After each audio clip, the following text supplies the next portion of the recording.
Big story in the Wall Street Journal. Two huge oil companies, Chevron and Exxon, have announced they're going to invest $36.8 billion US to expand their existing oil project in Kazakhstan in Central Asia. They're not alone. Last week, British Petroleum announced $8 billion to build liquefied natural gas infrastructure in Indonesia. A large Italian oil company, Eni, announced $4 billion to develop offshore gas in Egypt. All right, so we got Kazakhstan, Indonesia, and Egypt. Those are sort of rough places. Not exactly like doing business in Switzerland, but they've just locked in, about $50 billion of oil and gas in the last week or so, even though world oil prices are low.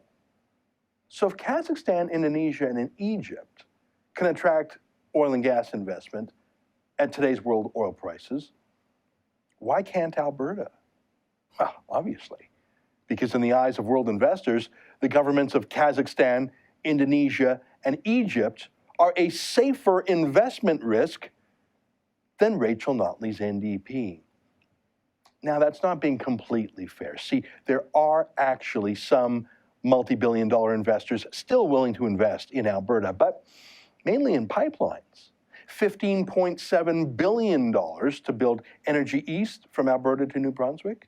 Northern Gateway, that's $12 billion from Alberta to the Pacific Ocean. Trans Mountain, that's another $12 billion. So, well, right there, that's $35 billion, almost exactly what Chevron and Exxon are putting into Kazakhstan. But those pipelines are opposed not just by the NDP, but by Justin Trudeau's Liberals too. Funny thing, Justin Trudeau has campaigned against Alberta oil pipelines. Trudeau's boss, Gerald Butts, used to run the extremist anti-oil group, the World Wildlife Fund, that's against all Canadian oil pipelines. David Suzuki, Greenpeace, all the pro-Trudeau, pro-NDP activist groups, they're all against Canadian oil. Do you ever wonder, though, why they only protest against Canadian ethical oil, but never conflict oil from places like Kazakhstan? For the Rebel.media, I'm Ezra Levant. Thanks for watching. Click here to never miss a Rebel update. Want even more of the Rebel? Well, click here to become a premium member.